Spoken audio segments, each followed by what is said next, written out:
दोस्तों अगर वीडियो पसंद आए तो वीडियो को लाइक करें। चैनल पर पहली बार आए हैं तो चैनल को सब्सक्राइब करके बेल आइकन को प्रेस करना ना भूलें, जिससे हमारी सबसे पहले वीडियो आप देख सकें। दोस्तों ये कहानी निर्मला की है। निर्मला बहुत ही सुंदर और साधारण लड़की थी। उसकी शादी निखिल नाम के लड़के से हो जाती है। निर्मला के ससुराल में ज़्यादा लोग नहीं रहते थे, सिर्फ उसकी सास, ससुर और उसका एक देवर अनूप रहता था। निर्मला के ससुराल वालों की शहर में बहुत ज़्यादा इज्जत थी और वो बहुत ज़्यादा धनवान थे। निर्मला का पति निखिल अपने घर की जिम्मेदारी अच्छे से उठाता था और शादी के कुछ महीनों बाद ही निर्मला ने भी अपने ससुराल की सारी जिम्मेदारियां संभाल ली थीं। निर्मला के देवर अनूप को हमेशा ही स्टाइलिश लड़कियां पसंद थी और अपनी भाभी के सिंपल लुक होने की वजह से वह अपने भाभी से ज़्यादा बात नहीं करता था। ऐसे ही एक दिन जब अनूप पार्टी में जा रहा था तो वह अपनी माँ से पूछता है, माँ मैं आज पार्टी में जा रहा हूँ, आप बताइए मैं कैसा लग रहा हूँ। तब उनकी माँ बोलती है, हाय मेरा लाल, तू तो बिल्कुल हीरो लग रहा है। तभी पास में खड़ी निर्मला बोलती है, देवर जी आपके कपड़े में थोड़ी सी कमी लग रही है। तभी अनूप बोलता है, अरे भाभी आप तो चुप ही रहो, आप क्या समझोगी फैशन और ट्रेंड के बारे में। तब निर्मला की सास बोलती है, हाँ बेटा तुझे क्या पता आजकल का फ़ैशन, क्योंकि तुम हमेशा सिंपल रहती हो ना, इसलिए तुम्हें नहीं मालूम चलेगा कि इस तरह अनूप अपनी भाभी को हमेशा नीचा दिखाता रहता था। उन्हें फ़ैशन की कोई सेंस नहीं है और उन्हें स्टाइल के बारे में कुछ भी नहीं पता है। और ऐसे ही कुछ दिन बीत जाते हैं। कुछ दिनों बाद निर्मला का पति निखिल ऑफिस जा रहा होता है। तभी उसकी कार का बहुत ही बुरा एक्सीडेंट हो जाता है और हॉस्पिटल ले जाते उसकी मौत हो जाती है, जिसकी वजह से पूरे घर में शोक का माहौल छा जाता है और निर्मला का हंसता खेलता परिवार, खुशहाल परिवार बर्बाद हो जाता है और उसको अपनी सारी खुशियों से दूर होना पड़ता है। लेकिन वह अपना ससुराल छोड़कर अपने मैके नहीं जाती और साथ ही अपनी सारी जिम्मेदारियां अच्छे से निभाती है। और ये सब देखकर निर्मला के सास और ससुर उसकी शादी अनूप से करवाने की सोचते हैं और अनूप से शादी के बारे में बात करने के लिए जाते हैं। तभी अनूप की माँ कहती है, बेटा अनूप यहाँ बैठ, तुझसे मुझे एक बात करनी है। तब अनूप कहता है, जी माँ बोलिए। तब अनूप के पिताजी अनूप से बोलते हैं, देख बेटा पहले तू हमारी बात ध्यान से सुन। बेटा हम ये सोच रहे थे कि क्यों ना निर्मला की दूसरी शादी करवा दें, कब तक वो बेचारी ऐसे ही अकेली जीती रहेगी। तब अनूप कहता है, ये तो बहुत ही अच्छी बात है माँ, चलिए ठीक है मैं आपके साथ हूँ। तब अनूप के पिताजी बोलते हैं, चल बेटा ठीक है, तो हम एक काम करते हैं, घर के कुछ लोग को बुलाकर तेरी और निर्मला की शादी करवा देते हैं। अनूप को जैसे ही पता चलता है कि उसकी शादी निर्मला से करवाई जा रही है तो वह कहता है, क्या कहा पिताजी आपने, वो भी मेरी शादी निर्मला से? मैं तो गवार से कभी नहीं करूँगा। जैसे ही अनूप ये बात बोलता है तो अनूप के पिताजी अनूप से कहते हैं, क्यों निर्मला में क्या कमी है, अच्छी तो है और तेरे भैया भी उसके साथ बहुत खुश रहते थे, अब तू भी उसके साथ खुश रहेगा। तब अनूप कहता है, नहीं ये बिल्कुल नहीं होगा, मुझे एक अच्छी और स्टाइलिश लड़की से शादी करनी है जिसे मैं पार्टियों में भी ले जा सकूं। तब अनूप के पिताजी बोलते हैं, ये क्या कह रहे हो तुम, मैंने जो कह दिया वो कह दिया और यही मेरा फ़ैसला है। निर्मला और अनूप की शादी होगी और वो भी जल्द से जल्द होगी। ऐसे ही कुछ दिनों बाद अनूप के ना चाहने पे भी उसकी शादी उसकी भाभी निर्मला से करवा दी जाती है और शादी की रात जब निर्मला को अपने कमरे में होती है तो अनूप गुस्से में आता है और उसे उल्टा सीधा बोलकर दूसरे कमरे में सोने चला जाता है। और कुछ दिनों तक ऐसा ही चलता रहता है। लेकिन एक दिन की बात है, वह अपने भाई के कमरे से गुजर रहा होता है, तब अचानक उसको भैया और भाभी के हनीमून की तस्वीर दिख जाती है, जिन्हें देखकर अनूप के होश उड़ जाते हैं, क्योंकि उन तस्वीरों में निर्मला बहुत ही ज़्यादा सुंदर लग रही थी और उसने अपने मनपसंद कपड़े भी पहने थे। तभी तस्वीर लेकर वो निर्मला के पास जाता है और वो निर्मला से कहता है, निर्मला ये सब क्या है? निर्मला कहती है, आपको नहीं दिख रहा क्या है, ये तो मेरी और आपके भैया के हनीमून की फ़ोटो है। तब अनूप कहता है, लेकिन तुम ऐसे कपड़े पहनती हो?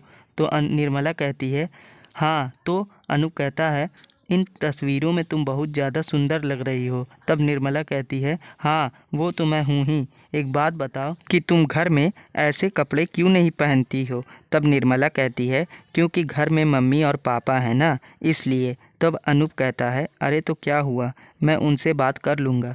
तब भी निर्मला कहती है, अरे नहीं, ऐसा नहीं अच्छा लगता उनके सामने। और अनूप के लाख कहने के बावजूद निर्मला उसकी बात नहीं मानती। तब अनूप एक नया तरीका सोचता है। फिर अनूप एक दिन अपने मम्मी और पापा को किसी दूर के रिश्तेदार के यहाँ 2 से 3 दिन के लिए छोड़ देता है। और साथ ही जब वो लोग घर से चले जाते हैं तो वह पूरे घर को बहुत ही रोमांटिक तरीके से डेकोरेट करता है। और फिर वह बाज़ार जाकर अपने मनपसंद फैंसी स्टाइलिश कपड़े निर्मला के लिए ख़रीद लाता है, जो कि वो अपनी पत्नी निर्मला के लिए गिफ्ट करता है। निर्मला उस गिफ्ट को देखकर हैरान हो जाती है और वो अनूप से कहती है, ये क्या है अनूप जी? तब अनूप कहता है, तुम्हारे लिए एक छोटा सा गिफ्ट है, इसे पहन के आओ ना नीचे, तुम्हारे लिए सरप्राइज़ भी है। तब निर्मला कहती है, अच्छा ठीक है, पहले देखने तो दीजिए इसमें क्या है। तब जैसे ही निर्मला उस गिफ्ट बॉक्स को खोलती है तो वह अनूप की मनपसंद कपड़े देखती है। ऐसे ड्रेस देखकर निर्मला एकदम हैरान हो जाती है और वो अनूप से कहती है, समझिए ना, मैं इसे नहीं पहन सकती, घर में मम्मी पापा हैं, कोई देख लेगा तो क्या कहेगा। तब अनूप कहता है, अरे घर में कोई नहीं है, बस तुम और मैं हूँ, क्योंकि मम्मी और पापा को तो मैंने पहले ही दूर के रिश्तेदार के वहाँ भेज दिया है। तब निर्मला कहती है, अच्छा सच में ये बात है? तब फिर ठीक है, तुम 2 मिनट रुको, मैं अभी पहन कर आती, फिर देखना मेरा जलवा। कुछ देर बाद जब निर्मला अनूप के लाए हुए कपड़े पहनकर नीचे जाती है, अनूप जैसे ही निर्मला को देखता है तो उसकी आंखें फटी की फटी रह जाती हैं और अनूप बहुत ज़्यादा खुश हो जाता है और अनूप निर्मला के करीब जाता है और उसे गले लगाता है। अब ऐसे ही रोज़ वह निर्मला के लिए अपने मनपसंद कपड़े लाया करता था और निर्मला भी उसे पहन लेती थी, क्योंकि घर पर मम्मी और पापा नहीं होते हैं। ऐसे ही 3 दिन बीत जाते हैं। जब 3 दिनों बाद अनूप कि माता पिता आते हैं तो निर्मला खुशी से उनका स्वागत करती है और वो अब अपने घर में जीन्स टॉप और अनूप के लाए हुए मनपसंद कपड़े पहना करती है। अपनी बहू का यूं बदला हुआ रूप देखकर अनूप की माँ यानी निर्मला की सास बहुत ज़्यादा गुस्सा आ जाता है और अब वो निर्मला से कहती हैं, तुझे शर्म नहीं आती? रोज़ रोज़ सारे घर में छोटे छोटे कपड़े पहनकर घूमा करती है। तब निर्मला बहुत ज़्यादा डर जाती है और वो कहती है, माँ जी पर। तब अनूप की माँ कहती है, अरे परवर गया तेल लेने, जाओ और जाके ढंग के कपड़े पहनो, क्योंकि तेरे ससुर जी आने ही वाले हैं। तब निर्मला कहती है, माँ जी मैंने ये ड्रेस अनूप के कहने पर पहनी थी। तब निर्मला की सास कहती है, अनूप ने क्या कहा क्या नहीं कहा उस बात को छोड़, जो मैं कह रही हूँ वो कर।